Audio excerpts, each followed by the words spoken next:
ਸਤਨਾਮ ਸ੍ਰੀ ਵਾਹਿਗੁਰੂ ਜੀ। ਅਮੁੱਲ ਗੁਣ ਅਮੁੱਲ ਵਾਪਾਰ, ਅਮੁੱਲ ਵਾਪਾਰੀਏ ਅਮੁੱਲ ਭੰਡਾਰ।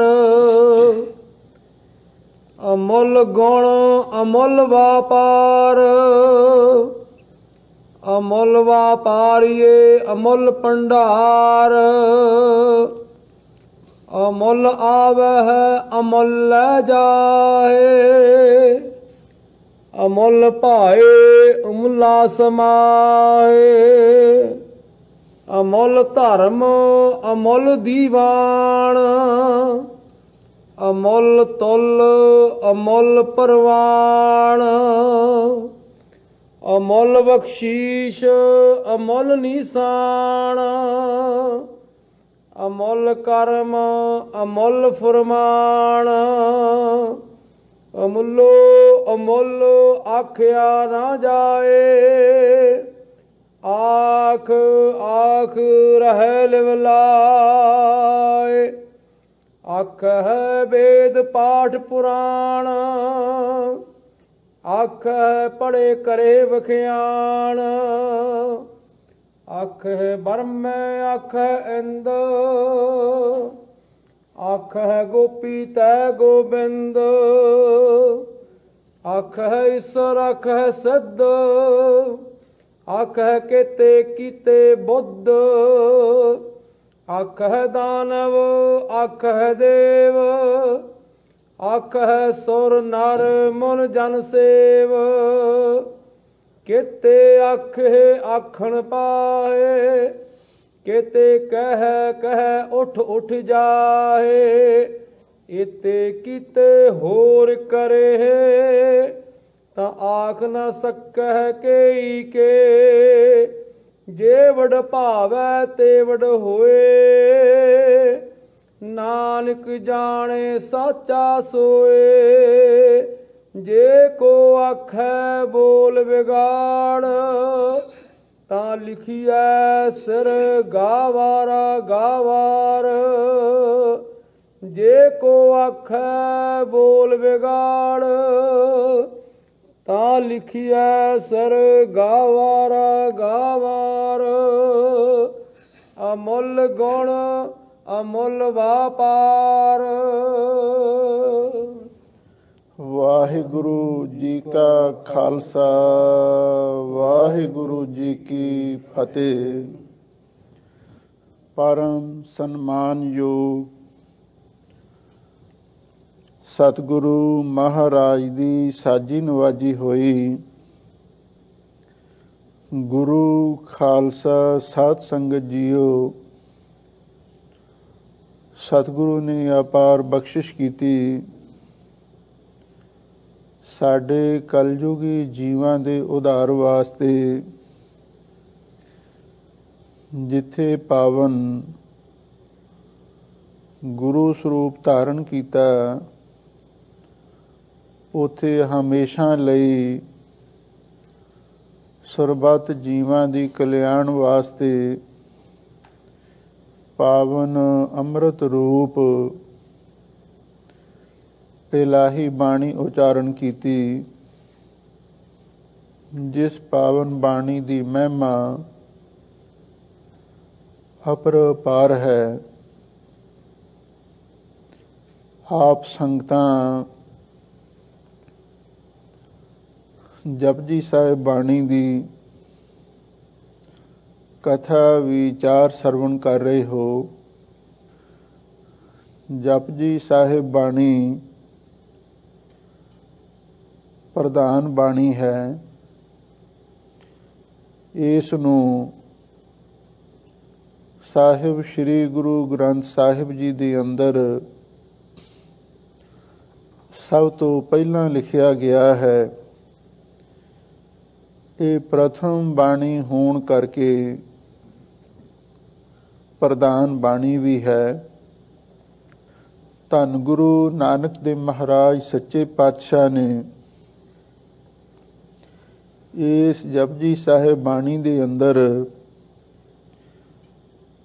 ਸਿੱਖ ਧਰਮ ਦੇ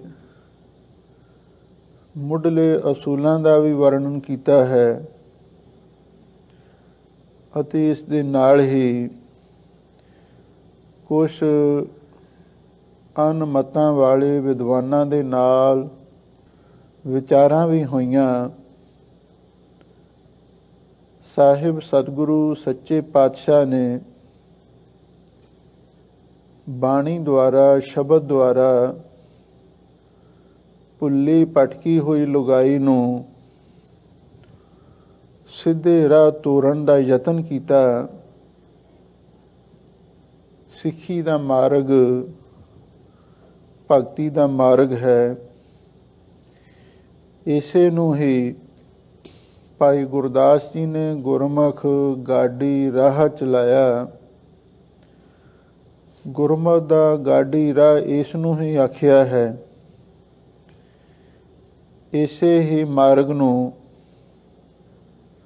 ਭਾਈ ਸਾਹਿਬ ਭਾਈ ਗੁਰਦਾਸ ਜੀ ਨੇ ਨਿਰਾਲਾ ਪੰਥ ਵੀ ਦੱਸਿਆ ਹੈ।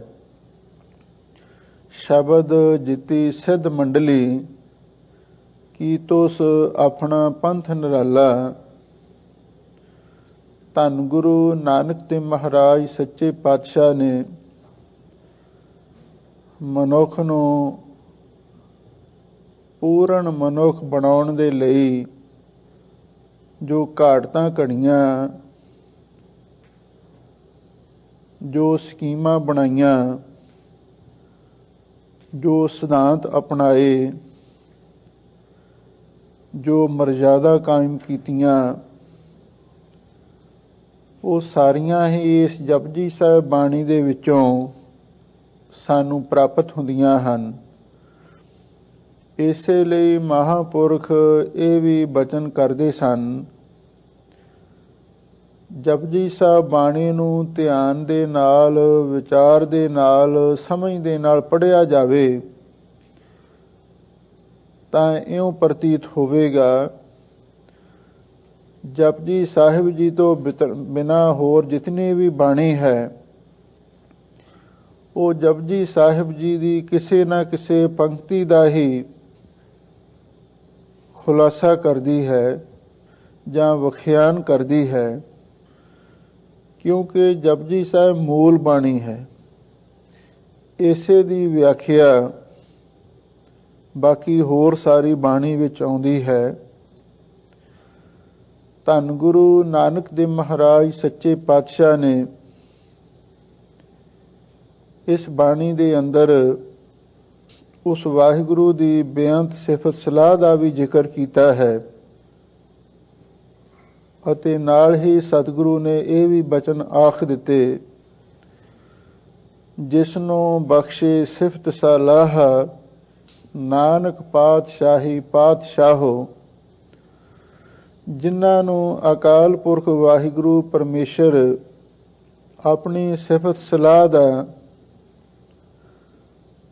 ਭੰਡਾਰਾ ਬਖਸ਼ਿਸ਼ ਕਰ ਦਿੰਦਾ ਹੈ, ਫਿਰ ਉਹ ਪਾਤਸ਼ਾਹਾਂ ਦੇ ਵੀ ਪਾਤਸ਼ਾਹ ਬਣ ਜਾਂਦੇ ਨੇ, ਕਿਉਂਕਿ ਸਿਫਤ ਸਲਾਹ ਦੀ ਦੌਲਤ ਐਸੀ ਅਮੋਲਕ ਐਸ਼ਵਰਜ ਹੈ, ਜਿਸ ਨੂੰ ਇਹ ਪ੍ਰਾਪਤ ਹੋ ਜਾਵੇ ਉਹ ਪਾਤਸ਼ਾਹਾਂ ਦਾ ਵੀ ਪਾਤਸ਼ਾਹ ਬਣ ਜਾਂਦਾ ਹੈ। ਪਾਤਸ਼ਾਹਾਂ ਦਾ ਪਾਤਸ਼ਾਹ ਕਿਵੇਂ ਬਣ ਜਾਂਦਾ ਹੈ?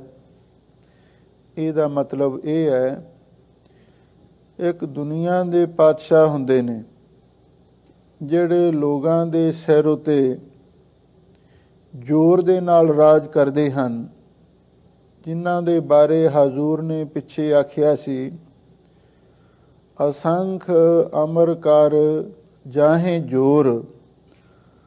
ਅਣਗਿਣਤ ਇਹੋ ਜਿਹੇ ਵੀ ਲੋਕ ਨੇ ਜਿਹੜੇ ਆਪਣੇ ਜ਼ੋਰ ਦੇ ਨਾਲ, ਬਾਹੂਬਲ ਦੇ ਨਾਲ, ਧੱਕੇ ਦੇ ਨਾਲ ਆਪਣਾ ਹੁਕਮ ਵੀ ਚਲਾ ਕੇ ਦੁਨੀਆ ਤੋਂ ਤੁਰ ਗਏ।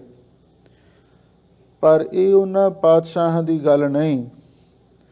ਹਜ਼ੂਰ ਕਹਿੰਦੇ ਜਿਨ੍ਹਾਂ ਨੂੰ ਅਕਾਲ ਪੁਰਖ ਵਾਹਿਗੁਰੂ ਸਿਫਤ ਸਲਾਹ ਦੀ ਦਾਤ ਬਖਸ਼ਿਸ਼ ਕਰ ਦਿੰਦਾ ਹੈ, ਉਹ ਪਾਤਸ਼ਾਹਾਂ ਦੇ ਵੀ ਪਾਤਸ਼ਾਹ ਬਣ ਜਾਂਦੇ ਨੇ। ਇਹਦਾ ਮਤਲਬ ਇਹ ਹੈ, ਦੁਨੀਆ ਦੇ ਪਾਤਸ਼ਾਹ ਉਹ ਜ਼ੋਰ ਦੇ ਨਾਲ ਰਾਜ ਕਰਦੇ ਹਨ, ਪਰ ਜਿਹੜੇ ਵਾਹਿਗੁਰੂ ਦੇ ਪਿਆਰੇ ਹਨ ਉਹ ਲੋਕਾਂ ਦੇ ਦਿਲਾਂ ਤੇ ਰਾਜ ਕਰਦੇ ਹਨ।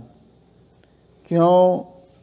ਉਹਨਾਂ ਦੇ ਅੰਦਰ ਐਸੇ ਗੁਣ ਹੁੰਦੇ ਨੇ, ਉਹਨਾਂ ਵਿੱਚ ਐਸੀਆਂ ਖੂਬੀਆਂ ਹੁੰਦੀਆਂ ਨੇ, ਆਪਣੇ ਆਪ ਹੀ ਲੋਕ ਉਹਨਾਂ ਨੂੰ ਸਤਿਕਾਰ ਦਿੰਦੇ ਹਨ।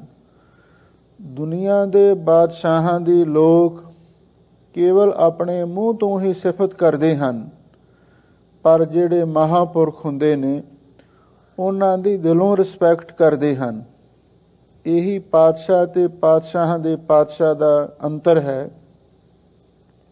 ਧੰਨ ਗੁਰੂ ਨਾਨਕ ਦੇਵ ਮਹਾਰਾਜ ਸੱਚੇ ਪਾਤਸ਼ਾਹ ਨੇ ਸਿਫਤ ਸਲਾਹ ਦੀਆਂ ਦਾਤਾਂ ਹੀ ਤੇ ਸਾਰੇ ਸੰਸਾਰ ਨੂੰ ਵੰਡੀਆਂ, ਤੇ ਜਿਨ੍ਹਾਂ ਨੂੰ ਪ੍ਰਾਪਤ ਹੋ ਗਈਆਂ ਉਹਨਾਂ ਨੂੰ ਇੰਨਾ ਉੱਚਾ ਰੁਤਬਾ ਪ੍ਰਾਪਤ ਹੋ ਗਿਆ, ਉਹ ਪਾਤਸ਼ਾਹਾਂ ਦੇ ਵੀ ਪਾਤਸ਼ਾਹ ਬਣ ਗਏ।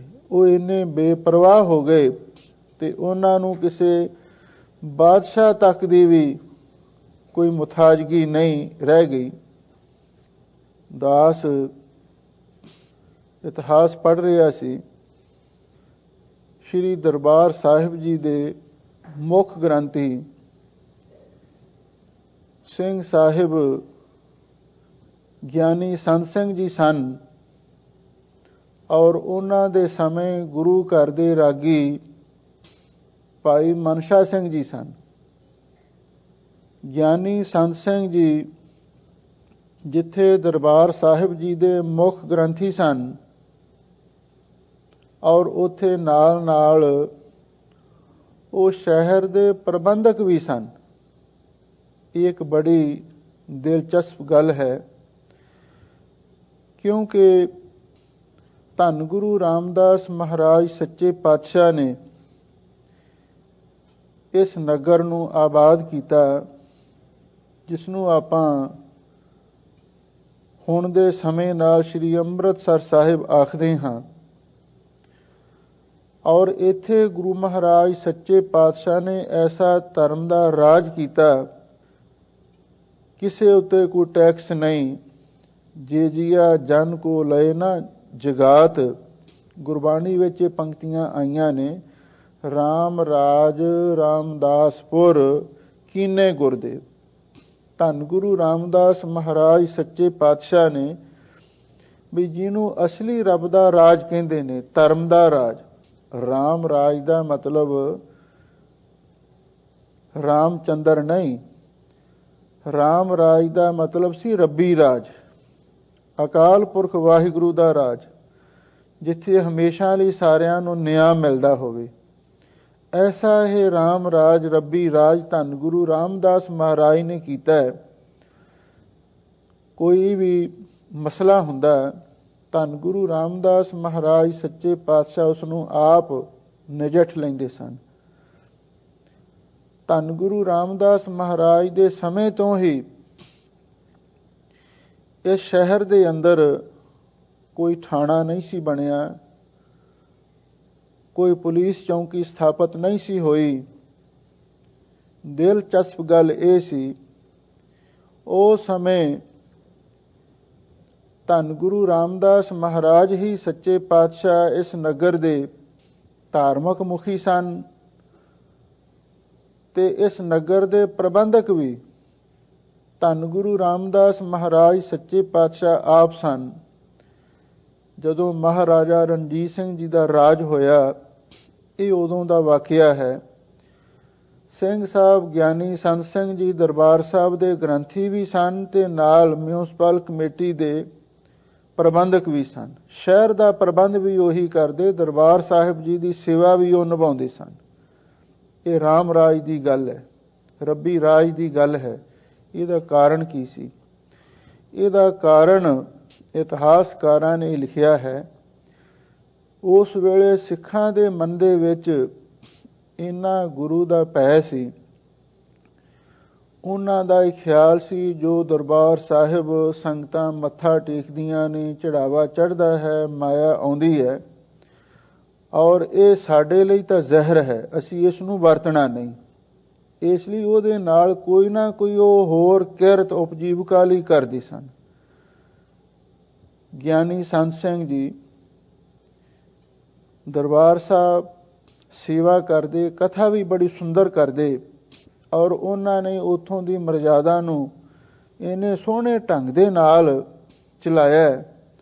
ਦੱਸਦੇ ਨੇ ਇੱਕ ਵਾਰ ਮਹਾਰਾਜਾ ਰਣਜੀਤ ਸਿੰਘ ਸ਼੍ਰੀ ਅੰਮ੍ਰਿਤਸਰ ਸਾਹਿਬ ਆਏ ਔਰ ਉਹਨਾਂ ਨੇ ਗਿਆਨੀ ਸੰਤ ਸਿੰਘ ਜੀ ਨੂੰ ਸੁਨੇਹਾ ਘੱਲਿਆ ਕਿ ਆ ਕੇ ਮੈਨੂੰ ਮਿਲਣ।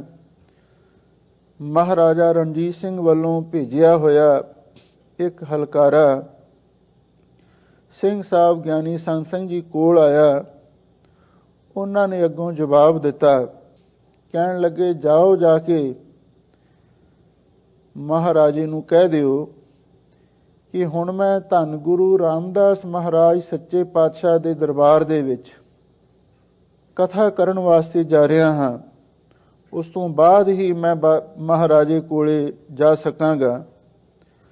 ਜਦੋਂ ਇਹ ਸੁਨੇਹਾ ਮਹਾਰਾਜਾ ਰਣਜੀਤ ਸਿੰਘ ਨੂੰ ਮਿਲਿਆ ਤਾਂ ਉਸ ਵੇਲੇ ਮਹਾਰਾਜੇ ਦੇ ਮਨ ਦੇ ਵਿੱਚ ਖਿਆਲ ਪੈਦਾ ਹੋਇਆ ਕਿਉਂ ਨਾ ਮੈਂ ਵੀ ਅੱਜ ਦਰਬਾਰ ਸਾਹਿਬ ਹੀ ਜਾਵਾਂ ਔਰ ਉੱਥੇ ਬੈਠ ਕੇ ਗੁਰਬਾਣੀ ਦੀ ਕਥਾ ਸਰਵਣ ਕਰਾਂ। ਸਿੰਘ ਸਾਹਿਬ ਗਿਆਨੀ ਸੰਤ ਸਿੰਘ ਜੀ ਕਥਾ ਕਰ ਰਹੇ ਸਨ, ਸੰਗਤਾਂ ਸੁਣ ਰਹੀਆਂ ਸਨ ਤੇ ਮਹਾਰਾਜਾ ਰਣਜੀਤ ਸਿੰਘ ਵੀ ਉੱਥੇ ਆਇਆ। ਉਹ ਵੀ ਸੰਗਤ ਵਿੱਚ ਬੈਠ ਕੇ ਕਥਾ ਸੁਣ ਰਿਹਾ ਸੀ। ਐਸਾ ਰੰਗ, ਐਸਾ ਆਨੰਦ ਬਣਦਾ ਸੀ। ਕਥਾ ਸੁਣ ਕੇ ਸਾਰੇ ਹੀ ਮਗਨ ਹੋ ਜਾਂਦੇ, ਸਾਰੇ ਪ੍ਰਸੰਨ ਹੋ ਜਾਂਦੇ।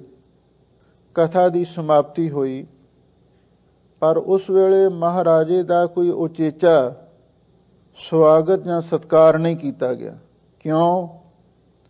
ਰਾਣਾ ਰੰਕ ਬਰਾਬਰੀ, ਪੈਰੀ ਪਵਨਾ ਜਗ ਵਰਤਾਇਆ। ਸਤਿਗੁਰੂ ਨੇ ਇਹ ਅਸੂਲ ਬਣਾ ਦਿੱਤਾ ਹੈ, ਗੁਰੂ ਘਰ ਦੇ ਵਿੱਚ ਕੋਈ ਰਾਜਾ ਹੈ, ਮਹਾਰਾਜਾ ਹੈ, ਪਾਤਸ਼ਾਹ ਹੈ, ਚਾਹੇ ਗਰੀਬ ਹੈ, ਸਾਧਾਰਨ ਵਿਅਕਤੀ ਹੈ, ਉਹ ਦੋਵੇਂ ਇੱਕ ਬਰਾਬਰ ਹੀ ਹੁੰਦੇ ਨੇ। ਹੁਣ ਗਿਆਨੀ ਸੰਤ ਸਿੰਘ ਜੀ ਦਰਬਾਰ ਸਾਹਿਬ ਜੀ ਦੇ ਮੁੱਖ ਗ੍ਰੰਥੀ ਸਨ, ਸ਼ਹਿਰ ਦੇ ਪ੍ਰਬੰਧਕ ਵੀ ਸਨ, ਮੌਕੇ ਦੀ ਸਰਕਾਰ ਦੇ ਕਰਿੰਦੇ ਵੀ ਸਨ, ਪਰ ਉਹਨਾਂ ਨੇ ਮਰਜ਼ਾਦਾ ਨੂੰ ਕਾਇਮ ਰੱਖਿਆ। ਮਹਾਰਾਜਾ ਆਇਆ, ਕਥਾ ਸੰਪੂਰਨ ਹੋਈ। ਕਥਾ ਤੋਂ ਬਾਅਦ ਗਿਆਨੀ ਸੰਤ ਸਿੰਘ ਜੀ ਦਰਬਾਰ ਸਾਹਿਬ ਮੱਥਾ ਟੇਕ ਕੇ ਬਾਹਰ ਨਿਕਲੇ ਅਤੇ ਨਾਲ ਕੁਝ ਸੰਗਤਾਂ ਵੀ ਹਨ ਤੇ ਮਹਾਰਾਜਾ ਵੀ ਉਹਨਾਂ ਦੇ ਪਿੱਛੇ ਪਿੱਛੇ ਚੱਲ ਪਿਆ। ਦਰਬਾਰ ਸਾਹਿਬ ਦੀਆਂ ਪ੍ਰਕਰਮਾਂ ਤੋਂ ਬਾਹਰ ਜਦੋਂ ਘੰਟਾ ਘਰ ਵਾਲੀ ਡਿਊਟੀ ਤੇ ਆਏ ਔਰ ਉੱਥੇ ਆ ਕੇ ਸਿੰਘ ਸਾਹਿਬ ਜੀ ਨੇ ਦਰਬਾਰ ਸਾਹਿਬ ਵੱਲ ਨੂੰ ਮੱਥਾ ਟੇਕਿਆ ਤੇ ਨਾਲ ਹੀ ਮਹਾਰਾਜਾ ਰਣਜੀਤ ਸਿੰਘ ਨੂੰ ਫਤਿਹ ਬੁਲਾਈ। ਕਹਿਣ ਲੱਗੇ, ਅੱਗੇ ਮੈਂ ਧੰਨ ਗੁਰੂ ਰਾਮਦਾਸ ਮਹਾਰਾਜ ਸੱਚੇ ਪਾਤਸ਼ਾਹ ਦੇ ਦਰਬਾਰ ਦਾ ਸੇਵਾਦਾਰ ਸੀ, ਇਸ ਲਈ ਮੈਂ ਮਰਜ਼ਾਦਾ ਨੂੰ ਕਾਇਮ ਰੱਖਿਆ ਤੇ ਹੁਣ ਦਰਬਾਰ ਸਾਹਿਬ ਦੀ ਹਦੂਦ ਤੋਂ ਬਾਹਰ ਤੁਹਾਡਾ ਰਾਜ ਸ਼ੁਰੂ ਹੋ ਗਿਆ, ਇਸ ਲਈ ਹੁਣ ਤੁਸੀਂ ਅੱਗੇ ਲੱਗੋ ਤੇ ਮੈਂ ਤੁਹਾਡੇ ਪਿੱਛੇ ਚੱਲਾਂਗਾ। ਕਿਉਂਕਿ ਸਰਕਾਰੀ ਕਰਿੰਦੇ ਵੀ ਸਨ। ਮਹਾਰਾਜਾ ਰਣਜੀਤ ਸਿੰਘ ਵੀ ਸਿੱਖ ਰਾਜਾ ਸੀ ਤੇ ਸਿੰਘ ਸਾਹਿਬ ਗਿਆਨੀ ਸੰਤ ਸਿੰਘ ਜੀ ਭਾਵੇਂ ਸਰਕਾਰੀ ਮੁਲਾਜ਼ਮ ਵੀ ਸਨ ਪਰ ਉਹ ਵੀ ਇਸ ਮਰਜ਼ਾਦਾ ਨੂੰ ਅੱਛੀ ਤਰ੍ਹਾਂ ਜਾਣਦੇ ਸਨ। ਇੱਕ ਵਾਰ ਸਿੰਘ ਸਾਹਿਬ ਗਿਆਨੀ ਸੰਤ ਸਿੰਘ ਜੀ ਨੇ ਮਹਾਰਾਜਾ ਰਣਜੀਤ ਸਿੰਘ ਦੇ ਨਾਲ ਗੱਲ ਕੀਤੀ ਵੀ ਇਸ ਵੇਲੇ ਜਿਹੜੇ ਦਰਬਾਰ ਸਾਹਿਬ ਜੀ ਦੇ ਰਾਗੀ ਨੇ ਭਾਈ ਮਨਸ਼ਾ ਸਿੰਘ ਜੀ ਔਰ ਉਹਨਾਂ ਦੇ ਘਰੇ ਅਤ ਦੀ ਗਰੀਬੀ ਹੈ ਅਤੇ ਉਹ ਪੂਜਾ ਦੀ ਅੰਸ਼ ਵੀ ਲੈਣ ਵਾਸਤੇ ਤਿਆਰ ਨਹੀਂ। ਅਸਾਂ ਉਹਨਾਂ ਨੂੰ ਬਹੁਤ ਆਖਿਆ ਬਈ ਤੁਸੀਂ ਦਰਬਾਰ ਸਾਹਿਬ ਦੇ ਵਿੱਚੋਂ ਕੁਛ ਮਾਇਆ ਕੁਝ ਅੰਸ਼ ਲੈ ਲਵੋ, ਪਰ ਉਹ ਕਹਿੰਦੇ ਨੇ ਮੈਂ ਜ਼ਹਿਰ ਨਹੀਂ ਖਾਣੀ। ਕੁਝ ਅਸੂਲ ਸਨ ਪੁਰਾਤਨ ਗੁਰਸਿੱਖਾਂ ਦੇ, ਉਹ ਕਹਿੰਦੇ ਅਸਾਂ ਇਹ ਜ਼ਹਿਰ ਨਹੀਂ ਖਾਣੀ। ਘਰ ਦੇ ਵਿੱਚ ਇੰਨੀ ਗਰੀਬੀ ਹੈ, ਰੋਟੀ ਪਕਾਉਣ ਵਾਸਤੇ ਲੋਹੇ ਦਾ ਤਵਾ ਵੀ ਉਹਨਾਂ ਦੇ ਘਰ ਦੇ ਵਿੱਚ ਨਹੀਂ ਹੈ। ਇਹ ਘੜੇ ਦਾ ਠੀਕਰ ਲੈ ਕੇ ਉਹਦੇ ਉੱਤੇ ਹੀ ਉਹ ਪ੍ਰਸ਼ਾਦਾ ਬਣਾਉਂਦੇ ਨੇ ਮੈਂ ਤੇ ਬੜਾ ਜ਼ੋਰ ਲਾਇਆ ਪਰ ਉਹਨਾਂ ਨੇ ਮੇਰੀ ਕੋਈ ਗੱਲ ਨਹੀਂ ਮੰਨੀ। ਮਹਾਰਾਜਾ ਰਣਜੀਤ ਸਿੰਘ ਸੁਣ ਕੇ ਕਹਿਣ ਲੱਗਾ, ਮੇਰਾ ਪੰਜਾਬ ਦੇ ਵਿੱਚ ਰਾਜ ਹੋਵੇ ਤੇ ਫਿਰ ਗੁਰੂ ਰਾਮਦਾਸ ਮਹਾਰਾਜ ਸੱਚੇ ਪਾਤਸ਼ਾਹ ਦਾ ਕੀਰਤਨੀਆ ਇਸ ਤਰ੍ਹਾਂ ਗਰੀਬੀ ਦੇ ਵਿੱਚ ਦਿਨ ਕੱਟੇ, ਮੈਨੂੰ ਵੀ ਤੇ ਮੇਰੇ ਰਾਜ ਨੂੰ ਵੀ ਲਾਹਨਤ ਹੈ। ਮਹਾਰਾਜਾ ਰਣਜੀਤ ਸਿੰਘ ਨੇ ਮਨ ਵਿੱਚ ਵਿਚਾਰ ਕੀਤੀ ਵੀ ਇਸ ਦੀ ਕਿਸ ਢੰਗ ਦੇ ਨਾਲ ਮਦਦ ਕੀਤੀ ਜਾਵੇ। ਇਹ ਗੁਰੂ ਘਰ ਦਾ ਰਾਗੀ ਹੈ, ਗੁਰੂ ਘਰ ਦਾ ਕੀਰਤਨੀਆ ਹੈ। ਉਸਨੇ ਇੱਕ ਆਪਣਾ ਸੇਵਾਦਾਰ ਭੇਜਿਆ ਬਈ ਜਾਓ ਜਾ ਕੇ ਗੁਰੂ ਘਰ ਦੇ ਰਾਗੀ ਭਾਈ ਮਨਸ਼ਾ ਸਿੰਘ ਨੂੰ ਜਾ ਕੇ ਕਹਿਣਾ ਕਿ ਅੱਜ ਪ੍ਰਸ਼ਾਦ ਮੇਰੇ ਪਾਸ ਆ ਕੇ ਛਕਣ। ਜਦੋਂ ਮਹਾਰਾਜਾ ਰਣਜੀਤ ਸਿੰਘ ਦਾ ਭੇਜਿਆ ਹੋਇਆ ਹਲਕਾਰਾ ਉਹਨਾਂ ਦੇ ਪਾਸ ਗਿਆ ਤੇ ਉਹਨਾਂ ਨੇ ਬੜੀ ਬੇਪਰਵਾਹੀ ਦੇ ਨਾਲ ਆਖਿਆ, ਇੱਥੇ ਵੀ ਗੁਰੂ ਕਾ ਲੰਗਰ ਹੈ ਤੇ ਉੱਥੇ ਵੀ ਗੁਰੂ ਦਾ ਹੀ ਅੰਨ ਪਾਣੀ ਹੈ। ਮੈਂ ਤੇ ਰੁੱਖਾ ਮਿੱਸਾ ਛਕ ਕੇ ਹੀ ਇੱਥੇ ਗੁਜ਼ਾਰਾ ਕਰਨਾ ਪਸੰਦ ਕਰਦਾ ਹਾਂ, ਕਿਉਂਕਿ ਬਾਣੀ ਦਾ ਕਥਨ ਹੈ, ਰੁੱਖੀ ਸੁੱਖੀ ਖਾਏ ਕੈ ਠੰਡਾ ਪਾਣੀ ਪੀਓ, ਫਰੀਦਾ ਦੇਖ ਪਰਾਈ ਚੋਪੜੀ ਨਾ ਤਰਸਾਏ ਜੀਓ। ਜਾਓ ਜਾ ਕੇ ਮਹਾਰਾਜੇ ਨੂੰ ਕਹਿ ਦਿਓ, ਉਹ ਤੇ ਆਪਣੇ ਘਰ ਹੀ ਪ੍ਰਸ਼ਾਦ ਛਕਣਗੇ। ਜਦੋਂ ਮਹਾਰਾਜਾ ਰਣਜੀਤ ਸਿੰਘ ਨੂੰ ਇਸ ਗੱਲ ਦਾ ਸੁਨੇਹਾ ਮਿਲਿਆ ਬਈ ਉਹ ਤੇ ਮੇਰੇ ਪਾਸ ਆਏ ਹੀ ਨਹੀਂ, ਤੇ ਜਿਹੜੇ ਹੁਣ ਦੇ ਸਾਡੇ ਲੋਕ ਨੇ, ਗ੍ਰੰਥੀ ਨੇ, ਸਿੰਘ ਸਾਹਿਬਾਨ ਨੇ, ਜਥੇਦਾਰ ਨੇ, ਉਹਨਾਂ ਵਿੱਚ ਤੇ ਪੁਰਾਣੇ ਸਿੰਘਾਂ ਦੇ ਵਿੱਚ ਕੀ ਅੰਤਰ ਸੀ, ਇਹ ਸੋਚਣ ਵਾਲੀ ਗੱਲ ਹੈ। ਔਰ ਕਹਿੰਦੇ ਨੇ ਮਹਾਰਾਜਾ ਰਣਜੀਤ ਸਿੰਘ ਨੇ ਬੜੀ ਗੁਰੂ ਦੀ ਕਿਰਪਾ ਸੀ, ਸਿੱਖ ਰਾਜਾ ਸੀ, ਸ਼ਰਧਾ ਭਾਵਨਾ, ਗੁਰੂ ਦਾ ਭਰੋਸਾ ਵੀ ਰੱਖਦਾ ਸੀ। ਉਸਨੇ ਸੋਚਿਆ ਬਈ ਮੇਰੇ ਕੋਲੇ ਕਿਸੇ ਗੱਲ ਦੀ ਕਮੀ ਨਹੀਂ, ਕਿਉਂ ਨਾ ਮੈਂ ਇਸ ਸਿੱਖ ਦੀ ਸਹਾਇਤਾ ਕਰਾਂ। ਉਸਨੇ ਆਪਣੇ ਮਨ ਵਿੱਚ ਹੀ ਫੁਰਨਾ ਕੀਤਾ ਤੇ ਨਾਲ ਹੀ ਆਪਣੇ ਜਿਹੜੇ ਕੋਈ ਕੈਸ਼ੀਅਰ ਸਨ ਉਹਨਾਂ ਨੂੰ ਕਹਿ ਦਿੱਤਾ, 1 ਲੱਖ ਸੋਨੇ ਦੀ ਮੋਹਰ ਤਿਆਰ ਕਰੋ। ਉਸ ਵੇਲੇ ਮਹਾਰਾਜੇ ਦੇ ਖਜ਼ਾਨੇ ਵਿੱਚ ਇੰਨੀਆਂ ਸੋਨੇ ਦੀਆਂ ਮੋਹਰਾਂ ਵੀ ਨਹੀਂ ਸਨ, ਤਾਂ ਜਿਹੜੇ ਸ਼ਹਿਰ ਦੇ ਵੱਡੇ ਲੋਕ ਸਨ, ਅਮੀਰ ਲੋਕ ਸਨ, ਉਹਨਾਂ ਦੇ ਪਾਸੋਂ 1 ਲੱਖ ਸੋਨੇ ਦੀ ਮੋਹਰ ਇਕੱਠੀ ਕੀਤੀ ਗਈ ਤੇ ਮਹਾਰਾਜੇ ਨੇ ਸੋਚਿਆ ਬਈ ਉਹ ਗੁਰੂ ਘਰ ਦਾ ਕੀਰਤਨੀਆ ਹੈ, ਬੇਪਰਵਾਹ ਹੈ, ਸੰਤੋਖੀ ਹੈ। ਜੇ ਮੇਰੇ ਸੱਦੇ ਤੋਂ ਮੇਰੇ ਪਾਸ ਨਹੀਂ ਆਇਆ ਤੇ ਮੈਨੂੰ ਖੁਦ ਉਹਦੇ ਪਾਸ ਚੱਲ ਕੇ ਜਾਣਾ ਚਾਹੀਦਾ। ਇਹਨਾਂ ਗੱਲਾਂ ਤੋਂ ਪਤਾ ਲੱਗਦਾ ਵੀ ਮਹਾਰਾਜਾ ਰਣਜੀਤ ਸਿੰਘ ਰਾਜਾ ਹੋ ਕੇ ਵੀ ਗੁਰੂ ਦਾ ਸਿੱਖ ਬਣਿਆ ਰਿਹਾ ਔਰ ਉਸਨੇ ਸੋਚਿਆ ਵੀ ਚਲੋ ਜੇ ਉਹ ਨਹੀਂ ਮੇਰੇ ਪਾਸ ਆਇਆ ਤੇ ਮੈਨੂੰ ਉਹਦੇ ਪਾਸ ਜਾਣਾ ਚਾਹੀਦਾ। ਕਹਿੰਦੇ ਨੇ ਉਹਨੇ 1 ਲੱਖ ਸੋਨੇ ਦੀਆਂ ਮੋਹਰਾਂ ਹਾਥੀ ਉੱਤੇ ਲੱਦੀਆਂ ਤੇ ਨਾਲ ਉਸਦੇ ਅਹਿਲਕਾਰ, ਨੌਕਰ, ਅਮੀਰ, ਵਜ਼ੀਰ ਉਹ ਵੀ ਨਾਲ ਚੱਲ ਪਏ। ਹੁਣ 1 ਲੱਖ ਸੋਨੇ ਦੀ ਮੋਹਰ ਕਹਿ ਲੈਣੀ ਗੱਲ ਸੌਖੀ ਹੈ, ਪਰ ਇੰਨਾ ਦਾਨ, ਇੰਨੀ ਸਹਾਇਤਾ ਕਰਨੀ ਬਹੁਤ ਮੁਸ਼ਕਲ ਹੈ। ਰਾਜੇ ਮਹਾਰਾਜੇ ਤਾਂ ਹੋਰ ਵੀ ਬਹੁਤ ਹੋਏ ਹੋਣਗੇ। ਕਹਿੰਦੇ ਨੇ ਮਹਾਰਾਜਾ ਰਣਜੀਤ ਸਿੰਘ ਜਦੋਂ ਭਾਈ ਮਨਸ਼ਾ ਸਿੰਘ ਜੀ ਦੇ ਘਰ ਵੱਲ ਚਲਿਆ, ਅੱਜ ਜਿੱਥੇ ਗੁਰੂ ਕੇ ਮਹਿਲ ਨੇ, ਉੱਥੇ ਇੱਕ ਛੋਟਾ ਜਿਹਾ ਕੋਠਾ ਸੀ, ਉਹਦੇ ਵਿੱਚ ਹੀ ਭਾਈ ਮਨਸ਼ਾ ਸਿੰਘ ਜੀ ਰਹਿੰਦੇ ਸਨ। ਇੱਕ ਅੜਦਲੀ ਨੇ ਜਾ ਕੇ ਪਹਿਲਾਂ ਆਖਿਆ ਕਿ ਭਾਈ ਸਾਹਿਬ ਜੀ, ਮਹਾਰਾਜਾ ਸਾਹਿਬ ਤੁਹਾਡੇ ਕੋਲ ਆ ਰਹੇ ਨੇ। ਉਹਨਾਂ ਨੇ ਪੁੱਛਿਆ ਕੀ ਕੰਮ ਹੈ? ਕਹਿੰਦੇ ਬਸ ਤੁਹਾਨੂੰ ਮਿਲਣ ਵਾਸਤੇ ਆ ਰਹੇ ਨੇ। ਤੇ ਨਾਲ ਹੀ ਉਹਨੇ ਇਹ ਵੀ ਆਖਿਆ ਉਹ ਤੁਹਾਡੀ ਕੁਛ ਸਹਾਇਤਾ ਲਈ ਆ ਰਹੇ ਨੇ, ਤੁਹਾਨੂੰ ਕੁਛ ਦੇਣ ਲਈ ਆ ਰਹੇ ਨੇ। ਜਦੋਂ ਇਹ ਗੱਲ ਸੁਣੀ ਤੇ ਭਾਈ ਮਨਸ਼ਾ ਸਿੰਘ ਜੀ ਉੱਠੇ ਤੇ ਉੱਠ ਕੇ ਘਰ ਦਾ ਦਰਵਾਜ਼ਾ ਬੰਦ ਕਰ ਦਿੱਤਾ। ਮਹਾਰਾਜਾ ਰਣਜੀਤ ਸਿੰਘ ਦਰਵਾਜ਼ੇ ਤੇ ਆਏ, ਦਸਤਕ ਦਿੱਤੀ, ਕਹਿਣ ਲੱਗੇ ਭਾਈ ਸਾਹਿਬ ਜੀ, ਮੈਂ ਤੁਹਾਡੇ ਦਰਸ਼ਨ ਕਰਨ ਵਾਸਤੇ ਆਇਆ, ਦਰਵਾਜ਼ਾ ਖੋਲੋ। ਉਹਨਾਂ ਅੰਦਰੋਂ ਕੀ ਆਖਿਆ? ਕਹਿਣ ਲੱਗੇ ਜਿਹੜਾ ਗੁਰੂ ਪਰਮੇਸ਼ਰ ਦਾ ਸ਼ਰੀਕ ਹੈ, ਮੈਂ ਉਹਦੇ ਮੱਥੇ ਨਹੀਂ ਲੱਗਣਾ ਚਾਹੁੰਦਾ। ਅਵਸਥਾ ਦੇਖੋ ਕਿੰਨੀ ਉੱਚੀ ਹੈ ਗੁਰਸਿੱਖ ਦੀ। ਇੱਕ ਪਾਸੇ ਪੰਜਾਬ ਦਾ ਮਹਾਰਾਜਾ ਹੋਵੇ ਤੇ ਦੂਜੇ ਪਾਸੇ ਇੱਕ ਗਰੀਬ ਗੁਰੂ ਘਰ ਦਾ ਸਿੱਖ ਹੋਵੇ, ਉਹਨੇ ਏਡੀ ਵੱਡੀ ਗੱਲ ਆਖ ਦਿੱਤੀ। ਕਹਿਣ ਲੱਗਾ ਜਿਹੜਾ ਗੁਰੂ ਪਰਮੇਸ਼ਰ ਦਾ ਸ਼ਰੀਕ ਹੈ, ਮੈਂ ਉਸ ਦੇ ਮੱਥੇ ਨਹੀਂ ਲੱਗਣਾ ਚਾਹੁੰਦਾ। ਮਹਾਰਾਜਾ ਹੈਰਾਨ ਹੋਇਆ, ਕਹਿੰਦਾ ਮੈਂ ਸ਼ਰੀਕ ਨਹੀਂ, ਮੈਂ ਤੇ ਗੁਰੂ ਘਰ ਦਾ ਨਿਮਾਣਾ ਜਾਂ ਸੇਵਾਦਾਰ ਹਾਂ। ਉਹ ਕਹਿੰਦੇ ਫਿਰ ਮੈਂ ਵੀ ਤੇ ਉਸੇ ਗੁਰੂ ਦਾ ਹੀ ਸੇਵਾਦਾਰ ਹਾਂ। ਜੇ ਕੁਛ ਦੇਣਾ ਹੈ ਮੈਨੂੰ ਮੇਰਾ ਗੁਰੂ ਦੇ ਸਕਦਾ ਹੈ, ਪਰ ਤੂੰ ਕਿੱਥੋਂ ਦੇਣ ਵਾਲਾ ਜੰਮ ਪਿਆ ਹੈ। ਮਹਾਰਾਜੇ ਨੇ ਇਹ ਖਰੀ ਤੇ ਸੱਚੀ ਗੱਲ ਸੁਣੀ। ਉਹਨੂੰ ਆਪਣਾ ਰਾਜ ਤੇ ਤਾਜ ਸਾਰਾ ਉਸ ਗੁਰਸਿੱਖ ਦੇ ਸਾਹਮਣੇ ਤੁੱਛ ਜਾਪਿਆ, ਉੱਠੇ ਪੈਰੀ ਮੁੜਿਆ। ਕਹਿਣ ਲੱਗਾ ਇਸ ਗੁਰਸਿੱਖ ਤੇ ਇੰਨੀ ਗੁਰੂ ਰਾਮਦਾਸ ਮਹਾਰਾਜ ਦੀ ਕਿਰਪਾ ਹੈ, ਜਿਸ ਨੂੰ ਬਖਸ਼ੇ ਸਿਫਤ ਸਲਾਹ, ਨਾਨਕ ਪਾਤਸ਼ਾਹੀ ਪਾਤਸ਼ਾਹੋ। ਇਹਨੂੰ ਤਾਂ ਕਿਸੇ ਐਰੇ ਗੈਰੇ ਦੀ ਪਰਵਾਹ ਹੀ ਕੋਈ ਨਹੀਂ। ਮੈਂ ਸੱਦਿਆ ਤਾਂ ਨਹੀਂ ਆਇਆ, ਮੈਂ ਚੱਲ ਕੇ ਗਿਆ ਤਾਂ ਦਰਵਾਜ਼ਾ ਨਹੀਂ ਖੋਲ੍ਹਿਆ। ਕਿੰਨੀ ਗੁਰੂ ਦੀ ਰਹਿਮਤ ਹੈ, ਕਿੰਨੀ ਗੁਰੂ ਦੀ ਬਖਸ਼ਿਸ਼ ਹੈ। ਹੁਣ ਦੋਵੇਂ ਪਾਸੇ ਵੇਖ ਲਓ, ਇੱਕ ਪਾਸੇ ਸਿੱਖ ਮਹਾਰਾਜਾ ਹੈ, ਦੂਜੇ ਪਾਸੇ ਗਰੀਬ ਸਿੱਖ ਗੁਰੂ ਘਰ ਦਾ ਰਾਗੀ ਹੈ।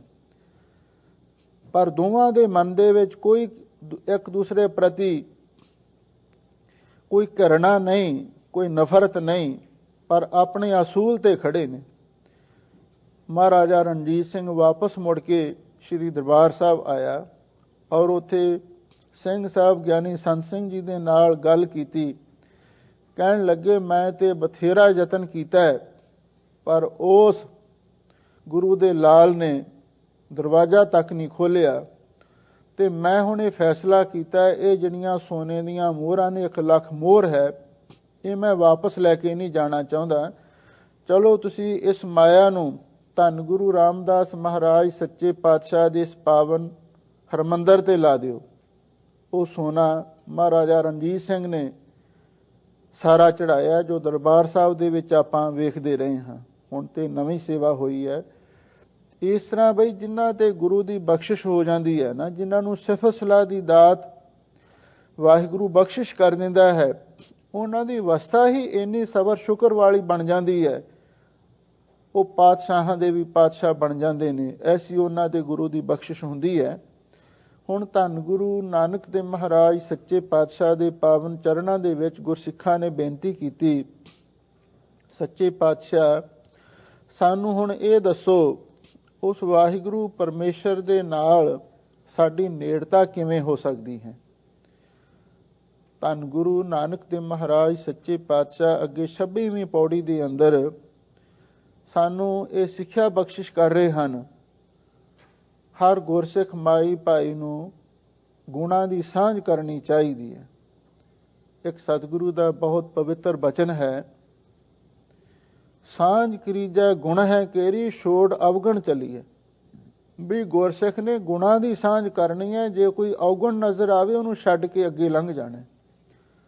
ਅਵਗੁਣਾਂ ਦੀ ਸਾਂਝ ਨਹੀਂ, ਗੁਣਾਂ ਦੀ ਸਾਂਝ ਕਰਨੀ ਹੈ।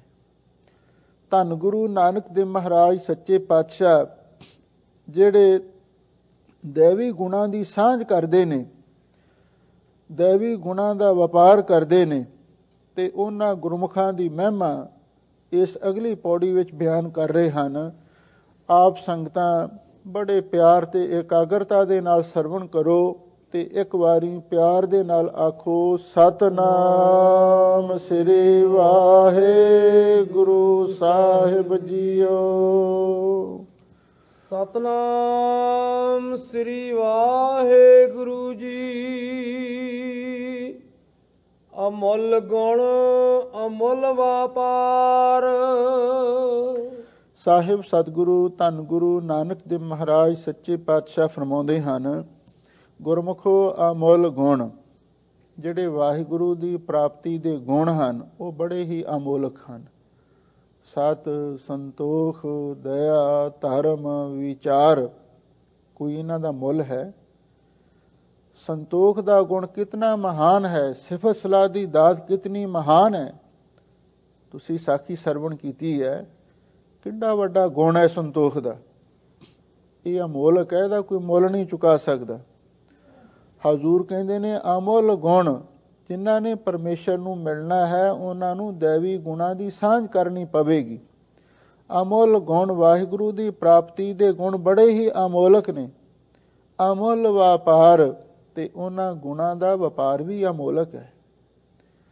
ਜਿਹੜੀ ਗੁਣਾਂ ਦੀ ਸਾਂਝ ਕਰਨੀ ਹੈ, ਗੁਣਾਂ ਦਾ ਵਪਾਰ ਕਰਨਾ ਹੈ, ਸੱਚ ਦਾ ਵਪਾਰ ਕਰਨਾ ਹੈ, ਇਹ ਵੀ ਬੜਾ ਅਮੋਲਕ ਹੈ। ਅਸੀਂ ਗੁਰੂ ਘਰ ਦੇ ਵਿੱਚ ਆਉਂਦੇ ਹਾਂ, ਇਹ ਗੁਰੂ ਨਾਨਕ ਦੀ ਹੱਟ ਹੈ। ਕਈ ਪ੍ਰੇਮੀ ਸੁਲਤਾਨਪੁਰ ਵਿੱਚ ਗਏ ਹੋਣਗੇ ਔਰ ਉੱਥੇ ਧੰਨ ਗੁਰੂ ਨਾਨਕ ਦੇਵ ਮਹਾਰਾਜ ਨੇ ਮੋਦੀਖਾਨਾ ਚਲਾਇਆ ਸੀ ਔਰ ਉਹਨਾਂ ਦੀ ਉਸ ਯਾਦ ਵਿੱਚ ਗੁਰਦੁਆਰਾ ਹੱਟ ਸਾਹਿਬ ਬਣਿਆ ਹੋਇਆ। ਉਸ ਹੱਟ ਸਾਹਿਬ ਦੀ ਜਗ੍ਹਾ ਉੱਤੇ ਮੋਦੀਖਾਨਾ ਸੀ। ਧੰਨ ਗੁਰੂ ਨਾਨਕ ਦੇਵ ਮਹਾਰਾਜ ਸੱਚੇ ਪਾਤਸ਼ਾਹ ਨੇ ਕਿਰਤ ਨੂੰ ਵੀ ਮਾੜਾ ਨਹੀਂ ਆਖਿਆ, ਆਪ ਵੀ ਮੋਦੀਖਾਨਾ ਕੀਤਾ ਤੇ ਜਿਹੜਾ ਵੀ ਗਰੀਬ ਗੁਰਬਾ ਆਉਂਦਾ ਤੇ ਉਸ ਨੂੰ ਤੇਰਾ ਹੀ ਤੇਰਾ ਕਹਿ ਕੇ ਲੁਟਾਈ ਜਾਂਦੇ। ਇਸ ਤਰ੍ਹਾਂ ਇਹ ਅਮੋਲਕ ਵਪਾਰ ਕਰਦੇ। ਹੁਣ ਇੱਥੇ ਆਪਾਂ ਗੁਰੂ ਘਰ ਦੇ ਵਿੱਚ ਆਉਂਦੇ ਹਾਂ, ਇੱਥੇ ਵਪਾਰ ਕਿਵੇਂ ਕਰਨਾ ਹੈ? ਵਪਾਰ ਦਾ ਮਤਲਬ ਹੁੰਦਾ ਹੈ ਦੇਣ ਲੈਣ ਕਰਨਾ। ਜਦੋਂ ਆਪਾਂ ਸਤਿਗੁਰੂ ਦੇ ਕੋਲ ਆਉਂਦੇ ਹਾਂ, ਇੱਥੇ ਆ ਕੇ ਆਪਣੇ ਔਗੁਣਾਂ ਨੂੰ ਛੱਡਣਾ ਤੇ ਗੁਣਾਂ ਨੂੰ ਗ੍ਰਹਿਣ ਕਰਕੇ ਲੈ ਜਾਣਾ। ਅਮੁੱਲ ਗੁਣ, ਜਿਹੜੇ ਅਮੁੱਲ ਗੁਣ ਨੇ ਉਹਨਾਂ ਨੂੰ ਇੱਥੇ ਆ ਕੇ ਗ੍ਰਹਿਣ ਕਰਨਾ ਹੈ ਤੇ ਜਿਹੜੇ ਔਗਣ ਨੇ ਉਹਨਾਂ ਨੂੰ ਛੱਡ ਕੇ ਜਾਣਾ। ਸੱਚ ਬੋਲਣਾ ਇਹ ਸਿੱਖੀ ਦਾ ਬੁਨਿਆਦੀ ਗੁਣ ਹੈ। ਝੂਠ ਨੂੰ ਛੱਡਣਾ ਹੈ ਤੇ ਸੱਚ ਨੂੰ ਗ੍ਰਹਿਣ ਕਰਨਾ ਹੈ। ਲੋਭ ਨੂੰ ਛੱਡਣਾ, ਸੰਤੋਖ ਨੂੰ ਗ੍ਰਹਿਣ ਕਰਨਾ ਹੈ। ਇਹ ਅਮੋਲਕ ਵਪਾਰ ਹੈ। ਤੁਸਾਂ ਮੋਹ ਨੂੰ ਛੱਡਣਾ ਹੈ, ਵਿਵੇਕ ਨੂੰ ਧਾਰਨ ਕਰਨਾ ਹੈ, ਹੰਕਾਰ ਨੂੰ ਛੱਡਣਾ ਹੈ, ਨਿਮਰਤਾ ਨੂੰ ਧਾਰਨ ਕਰਨਾ ਹੈ, ਕਾਮ ਨੂੰ ਛੱਡਣਾ ਹੈ, ਵਸਤੂ ਵਿਚਾਰ ਨੂੰ ਗ੍ਰਹਿਣ ਕਰਨਾ ਹੈ। ਦੇਖ ਪਰਾਈਆਂ ਚੰਗੀਆਂ ਮਾਵਾਂ ਭੈਣਾਂ ਧੀਆਂ ਜਾਣੇ, ਇਹ ਵਸਤੂ ਵਿਚਾਰ ਹੈ। ਐਸਾ ਅਮੋਲਕ ਗੁਣਾਂ ਦਾ ਵਪਾਰ ਕਰਨਾ ਹੈ। ਹਜ਼ੂਰ ਕਹਿੰਦੇ ਨੇ ਜੇ ਗੁਰੂ ਘਰ ਵਿੱਚ ਆ ਕੇ ਅਸੀਂ ਗੁਣਾਂ ਦਾ ਵਪਾਰ ਕਰੀਏ, ਪਰ ਸਾਡਾ ਕਈ ਵਾਰੀ ਸੁਭਾਅ ਐਸਾ ਬਣਿਆ ਹੋਇਆ ਹੈ, ਕਹਿੰਦੇ ਨੇ ਜੇ ਕੋਈ ਕੀੜੀ ਸੋਨੇ ਦੇ ਮੰਦਰ ਵਿੱਚ ਵੀ ਚਲੀ ਜਾਵੇ, ਕਿਸੇ ਸ਼ੀਸ਼ ਮਹਿਲ ਦੇ ਵਿੱਚ ਵੀ ਚਲੀ ਜਾਵੇ, ਉਹ ਉੱਥੇ ਜਾ ਕੇ ਵੀ ਛਿੱਦਰ ਢੂੰਡਦੀ ਹੈ, ਖੁੱਡ ਹੀ ਭਾਲਦੀ ਹੈ, ਕਿਉਂਕਿ ਦ੍ਰਿਸ਼ਟੀ ਆਪੋ ਆਪਣੀ ਹੁੰਦੀ ਹੈ। ਕਈ ਗੁਰੂ ਘਰ ਵਿੱਚ ਵੀ ਆਉਂਦੇ ਨੇ ਪਰ ਉੱਥੇ ਗੁਣਾਂ ਦੀ ਸਾਂਝ ਨਹੀਂ, ਉਹ ਕਿਸੇ ਦੇ ਔਗਣ ਵੇਖਣ ਵਾਸਤੇ ਆਉਂਦੇ ਨੇ। ਯਾਦ ਰੱਖੋ, ਜੇ ਅਸੀਂ ਕਿਸੇ ਦੇ ਗੁਣ ਵੇਖਾਂਗੇ ਤੇ ਸਾਨੂੰ ਗੁਣ ਪ੍ਰਾਪਤ ਹੋ ਜਾਣਗੇ। ਜੇ ਕਿਸੇ ਦੇ ਔਗਣ ਹੀ ਤੱਕਦੇ ਰਹੇ ਤੇ ਫਿਰ ਔਗਣ ਹੀ ਸਾਡੇ ਵਿੱਚ ਆਉਣਗੇ। ਇਸੇ ਲਈ ਤਾਂ ਸਤਿਗੁਰੂ ਮਹਾਰਾਜ ਨੇ ਸਾਨੂੰ ਇਹ ਸਿੱਖਿਆ ਬਖਸ਼ੀ ਹੈ ਵੀ ਜੇ ਤੁਸੀਂ ਚੰਗਾ ਬਣਨਾ ਲੋਚਦੇ ਹੋ ਤੇ ਆਹ ਫਾਰਮੂਲਾ ਚੇਤੇ ਰੱਖੋ, ਆਪਸ ਕਉ ਜੋ ਭਲਾ ਕਹਾਵੈ, ਤਿਸ ਹੈ ਭਲਾਈ ਨਿਕਟ ਨਾ ਆਵੈ। ਭਗਤ ਕਬੀਰ ਜੀ ਨੇ ਕਿੰਨੀ ਸੁੰਦਰ ਸਿੱਖਿਆ ਦਿੱਤੀ ਹੈ। ਜੇ ਚੰਗੇ ਬਣਨਾ ਹੈ ਪਹਿਲਾਂ ਬੁਰੇ ਬਣਨਾ ਪਵੇਗਾ। ਕਬੀਰ ਸਭ ਤੇ ਹਮ ਬੁਰੇ, ਹਮ ਤਜ ਭਲੋ ਸਭ ਕੋਏ, ਜਿਨ ਐਸਾ ਕਰ ਬੂਝਿਆ ਮੀਤ ਹਮਾਰਾ ਸੋਏ। ਇਹ ਵਪਾਰ ਕਰਨਾ ਚੰਗੇ ਗੁਣਾਂ ਦਾ। ਇੱਥੇ ਆ ਕੇ ਇੱਕ ਥਾਂ ਦੇ ਉੱਤੇ ਧੰਨ ਗੁਰੂ ਨਾਨਕ ਦੇਵ ਮਹਾਰਾਜ ਨੇ ਵੀ ਬੜੀ ਸੁੰਦਰ ਸਿੱਖਿਆ ਸਾਨੂੰ ਬਖਸ਼ੀ ਹੈ। ਹਜ਼ੂਰ ਫਰਮਾਉਂਦੇ ਨੇ, ਹਮ ਨਹੀਂ ਚੰਗੇ ਬੁਰਾ ਨਹੀਂ ਕੋਏ, ਪ੍ਰਣਵਤ ਨਾਨਕ ਤਾਰੇ ਸੋਏ। ਆਹ ਸਿੱਖਿਆ ਗ੍ਰਹਿਣ ਕਰਕੇ ਜਾਣਾ। ਅਸੀਂ ਚੰਗੇ ਨਹੀਂ, ਆਪਣੇ ਆਪ ਚੰਗੇ ਬਣ ਕੇ ਕੋਈ ਚੰਗਾ ਨਹੀਂ ਬਣ ਸਕਦਾ। ਹਮ ਨਹੀਂ ਚੰਗੇ ਬੁਰਾ ਨਹੀਂ ਕੋਏ, ਕਿਸੇ ਨੂੰ ਬੁਰਾ ਨਹੀਂ ਆਖਣਾ ਚਾਹੀਦਾ ਤੇ ਆਪਣੇ ਆਪ ਨੂੰ ਚੰਗਾ ਨਹੀਂ ਕਹਿਣਾ ਚਾਹੀਦਾ। ਜਦੋਂ ਕਿਸੇ ਵੱਲ ਇੱਕ ਉਂਗਲ ਉੱਠਦੀ ਹੈ ਨਾ ਤੇ 3 ਉਂਗਲਾਂ ਸਾਡੇ ਆਪਣੇ ਵੱਲ ਇਸ਼ਾਰਾ ਕਰਦੀਆਂ ਨੇ। ਆਪਨੜੇ ਗਰੀਬਾਨ ਮੈਂ ਸਿਰ ਨੀਵਾ ਕਰ ਦੇਖ। ਉਹ ਭਲਿਆ ਲੋਕਾ ਦੂਜੇ ਵੱਲ ਇੱਕ ਉਂਗਲ ਕਰਦਾ ਹੈ, 3 ਉਂਗਲਾਂ ਤੇਰੇ ਵੱਲ ਇਸ਼ਾਰਾ ਕਰਦੀਆਂ ਨੇ। ਉਸ ਵੇਲੇ ਖਿਆਲ ਕਰ ਤੇਰੇ ਅੰਦਰ ਕੀ ਹੈ। ਕਿਧਰੇ ਐਸਾ ਨਾ ਹੋਵੇ ਜਿਹੜਾ ਔਗਣ ਦੂਜੇ ਵਿੱਚ ਤੂੰ ਵੇਖ ਰਿਹਾ ਹੈ ਤੇਰੇ ਵਿੱਚ ਵੀ ਉਹੀ ਹੋਵੇ। ਇਹ ਗੁਣਾਂ ਦੀ ਸਾਂਝ ਕਰਨੀ ਹੈ।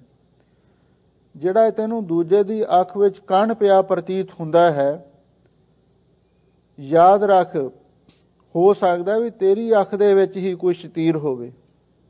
ਤੂੰ ਆਪਣੀ ਅੱਖ ਦਾ ਇਲਾਜ ਕਰਵਾ, ਦੂਜੇ ਦੇ ਔਗਣਾਂ ਵੱਲ ਨਾ ਦੇਖ। ਇਹ ਚੰਗੇ ਗੁਣਾਂ ਦੀ ਸਿੱਖਿਆ ਧਾਰਨ ਕਰਨ ਵਾਸਤੇ ਆਪਾਂ ਆਉਨੇ ਆ।